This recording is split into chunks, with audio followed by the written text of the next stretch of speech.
Hello दोस्तों, मेरा नाम है सौम्या व्यास और हम लूसेंट की सीरीज को आगे बढ़ाते हुए मौर्य साम्राज्य पढ़ रहे थे और उसमें मैंने आपसे कहा था कि अशोक के शिलालेखों के बारे में हम कल पढ़ेंगे और जो शिलालेखों प्रथम द्वितीय तृतीय जो दिए हुए हैं उनको हम ट्रिक से पढ़ेंगे। तो आइए देखते हैं। मैं एक कलर चूज कर लेती हूँ और मेरे बैकग्राउंड में एक आवाज आ रही है। मेरे दादाजी देख रहे हैं कौन बनेगा करोड़पति, जो कि मतलब काफी पुराना वाला देख रहे हैं वो। तो वो आवाज तो आएगी, उसको हम कुछ भी नहीं कर सकते। आई एम सो सॉरी उसके लिए। तो आइए हम अपनी पढ़ाई पर फोकस करते हैं। देखिए, अशोक के प्रमुख शिलालेखों का स्थान एवं संबंधित राज्य। शिलालेखों का स्थान संबंधित राज्य। सावजगढ़ी ये कहाँ पे है? पाकिस्तान में है, याद रखना है, ठीक है। पेशावर पाकिस्तान। अब मनसहरा हजारा। देखिए कुछ चीजें आती है ना, एक खुद में दिमाग में सोच लेना है, मतलब ट्रिक बना लेनी है ना। मनसहरा, तो इसमें भी क्या आ रहा है? रा आ रहा है। इसमें क्या आ रहा है? पीछे रा आ रहा है। मनसहरा हजारा। अब हजारा कौन कहाँ पे है? पाकिस्तान में है। कालसी उत्तराखंड है ना, कालसी उत्तराखंड। गिरनार गुजरात, ये तो आपको पता ही होगा। धौली उड़ीसा में और जौगढ़ भी उड़ीसा में। अब देखिए धौली तो आप लोगों ने सुना होगा पर आपने जौगढ़ नहीं सुना होगा, है ना। धौली कहाँ पे है? उड़ीसा। और जौगढ़ भी उड़ीसा। अब आइए नेक्स्ट देखते हैं। एरागुडी, राजुल और मंडगिरी ये कहाँ पे है? आंध्र प्रदेश में है। कहाँ पे है? देखिए नाम से ही समझ में आ रहा है। एरागुडी, राजुल और मंडगिरी। मंडगिरी, राजुल और एरागुडी। अब सोपारा कहाँ पे है? महाराष्ट्र में है। अब रूपनाथ और गुर्जरा तो हम डिटेल में भी पढ़ते हैं एमपी की बुक में, जो लोग एमपीपीएससी की प्रिपरेशन कर रहे हैं। तो देखिए ये तो इम्पोर्टेंट है ही, है ना, एमपीपीएससी के। तो उससे ये आपको एमपी की बुक में भी देखने को मिल जाएगा, है ना। अब हम नेक्स्ट देखते हैं। सासाराम कहाँ पे है? बिहार में है। ये शायद आपको पता होगा। भ्रभु बैराट राजस्थान में है। देखिए प्रभु के बारे में ना कल भी पढ़ा था, है ना। राजस्थान में। मास्की गोपमठ कर्नाटक। ब्रह्मगिरी सिद्धपुर जंटी रामेश्वर कन्हगल्ली पालिकेगुंडू ये सब कर्नाटक के हैं। जो तो दिख रहा है ना नाम अजीब अजीब से, ये सब कर्नाटक के हैं। ये देखिए इसमें से आपने मास्की सुना होगा, है ना। पालिकी पालकी गुंडू सुना होगा। कनगनहल्ली कल अपन ने पढ़ा था। अब अपन को कौन से पढ़ने? ब्रह्मगिरी भी आपने कल। अब गोभी मठ, सिद्धपुर और जंटी रामेश्वर। देखिए पता है क्या होता है ना, कि जब हम पढ़ रहे रहते हैं ना, हमको एक माइंड सेट करना पड़ता है कि ये तीन हमको पहले से पता था, ये तीन और याद करने हैं बस, तो हो गए सातों के सातों, है ना। तो क्या होता है, देखिए मास्की ब्रह्मगिरी पाली के बिंदु, आपके माइंड को बता दो कि ये तीन मुझे पता है। कनगनहल्ली मैंने कल पढ़ा था। अब बचे कितने? सिद्धपुर, गोभी मठ और जंटी रामेश्वर। अब एक और बचा है अहरोरा उत्तर प्रदेश। अब आगे आइए देखते हैं। इनको एक बार रिवाइज कर लेते हैं ताकि आप लोगों को भी याद हो जाए और मेरे को भी, है ना। सावजगढ़ी पेशावर पाकिस्तान। मनसहरा हजारा कालसी उत्तराखंड। गिरनार गुजरात। धौली उड़ीसा। जौगढ़ उड़ीसा। एरावुडी राजू मंडगिरी आंध्र प्रदेश। सोपारा महाराष्ट्र। रूपनाथ और गुर्जरा मध्य प्रदेश। सासाराम बिहार, है ना। और भ्रभु वैराट मास्की। अब देखिए मास्की ब्रह्मगिरी कनगनहल्ली पालकी गुंडू हमें पता थे। गोभी मठ और सिद्धपुर और जंटिगरा मेरेश्वर हमने याद कर ली कर्नाटक में। और एगोरा कहाँ पे? उत्तर प्रदेश में है। अब आइए आगे देखते हैं अपन वो प्रथम द्वितीय तृतीय अभिलेख जो हम पढ़ रहे थे शिलालेख वाले, वो देख लेते हैं। ये देखिए अशोक के प्रमुख शिलालेख एवं उनसे वर्णित विषय। देखिए इनकी एक अलग ही टाइप की ट्रिक्स है जो मैं आपको बताऊंगी, क्योंकि इनमें से क्वेश्चन टेस्ट सीरीज में तो आता है भाई, और कभी कभी एग्जाम में भी देखने को मिल जाता है। ठीक है, देखिए पहला पशु बलि। तो अब अपन देखिए एक मेन पॉइंट आपको पकड़ लेना है। पशु बलि की क्या की जाएगी? निंदा ही की जाएगी ना। पशु बलि के बारे में बताया गया है। तो पहला में क्या आ रहा है? पा आ रहा है। और पशु बलि में क्या आ रहा है? पा आ रहा है ना। तो ये आप लोगों को ऐसे याद रखना है ना, मैंने किए हैं। अब दूसरा देखो, दूसरे में क्या है? मनुष्य और पशु दोनों की चिकित्सा व्यवस्था का उल्लेख है। अब अपन को ये याद रखना पड़ेगा कि चिकित्सा व्यवस्था को लेके ये तो अपन को एक अलग बात है, पर मनुष्य और पशु दो लोगों की बात हो रही है। कौन से शिलालेख में बात हो रही है? दूसरे में। तो हम कैसे याद रखेंगे? मनुष्य व पशु। अब आगे तीसरा देखते हैं।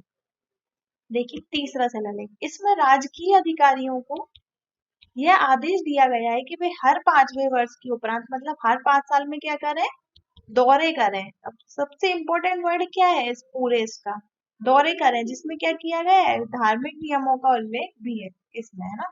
तो अपन को क्या करना है, अपन को कैसे याद रखना है, देखिए राजकीय अधिकारियों को करना क्या है, दौरे। तो मेन इंपॉर्टेंट लाइन क्या है, दौरे, दौरा, दौरा करना है, दौरा इनको, है ना, क्या करना है, दौरा, दौरा।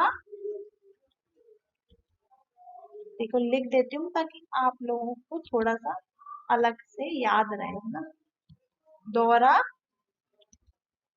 और तीसरा, है ना, तीसरा, तो अपन को कैसे याद रखना है इसको, तीसरे में क्या है, दौरे। और दौरों में क्या, अपन अपने मन से बना लो कि धार्मिक नियमों का उल्लेख करने के लिए वो दौरे करते थे, धार्मिक नियम बताते थे, ऐसे अपने में सोच लेते हैं, ठीक है।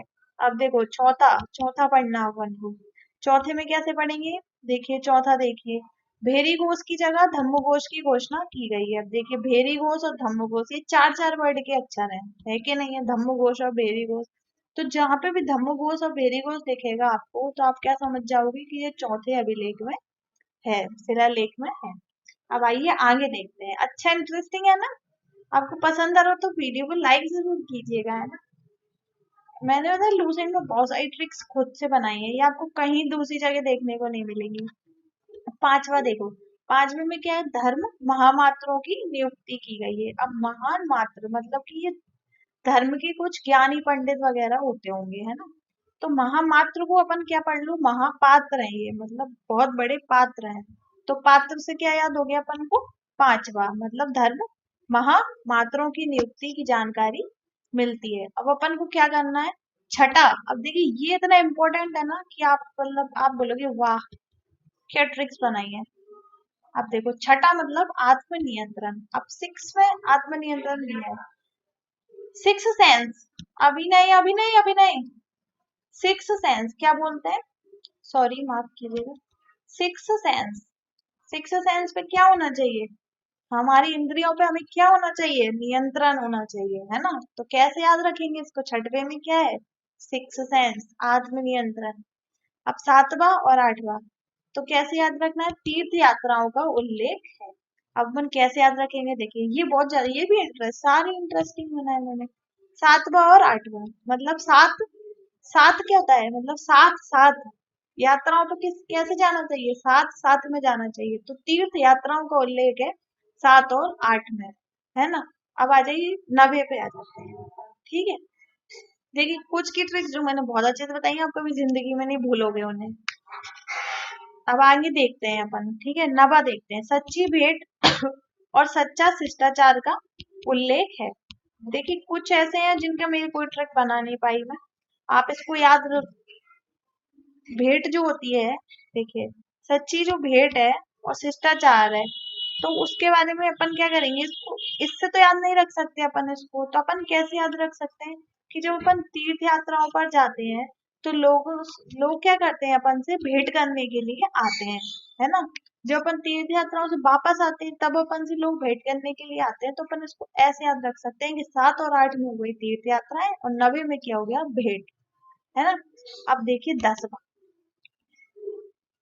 इसमें अशोक ने आदेश दिया है कि राजा तथा उच्च अधिकारी हमेशा प्रजा के हित में सोचें, हमेशा क्या करें, प्रजा के हित में ही सोचें। तो क्या करें, बस बस क्या करें, बस प्रजा के हित में ही सोचें, ऐसा राजा ने क्या कर दिया, आदेश दे दिया। तो बस मतलब बस और 10 कनेक्ट कर रहे हैं आपस में, है ना।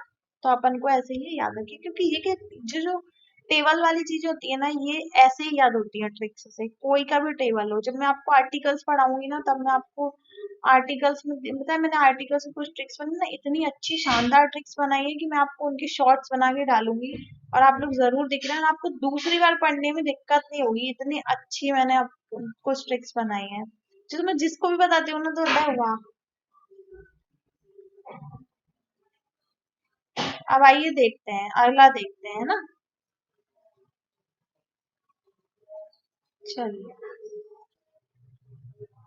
क्या हुआ ना, थोड़ा सा स्लिप हो गया, वो खिसक गया ऊपर की ओर मेरा कर्सर से, तो ये देख लेते हैं। आइए देखिए 11वें में क्या है, धम्म। धम्म में क्या आएगा, देखे जाए तो पूरे पूरे दो ही अक्षर हैं, धम्म। तो ये कैसे याद रख सकते हैं अपन, एक 11 क्या होता है, एक और एक, मतलब एक और एक दो, है ना, एक और एक, एक अक्षर ये और एक अक्षर ये, तो धम।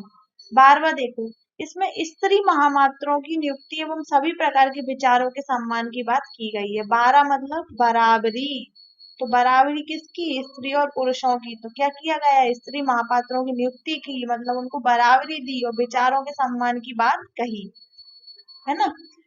विचारों का सम्मान करो, बराबरी दो, ऐसा कहा गया है ना। अब 13वां देखो, कलिंग युद्ध का वर्णन। ये तो सबको याद होगा वैसे भी, जो भी जीएस की पढ़ाई कर रहे हैं। कलिंग युद्ध का वर्णन, अशोक का हृदय परिवर्तन और 5 यवन शासकों के नामों को लेके जिसमें धर्म प्रचारक होंगे। तो सबसे मेन इंपॉर्टेंट तो कलिंग युद्ध है, जिसकी कोई ट्रिक बनाने की जरूरत नहीं है, क्योंकि कलिंग युद्ध 13वें शिलालेख में है, ये आप सभी को वैसे भी पता होना चाहिए। अब आ जाइए 14वां और लास्ट। अशोक ने जनता को धार्मिक जीवन बिताने के लिए प्रेरित किया।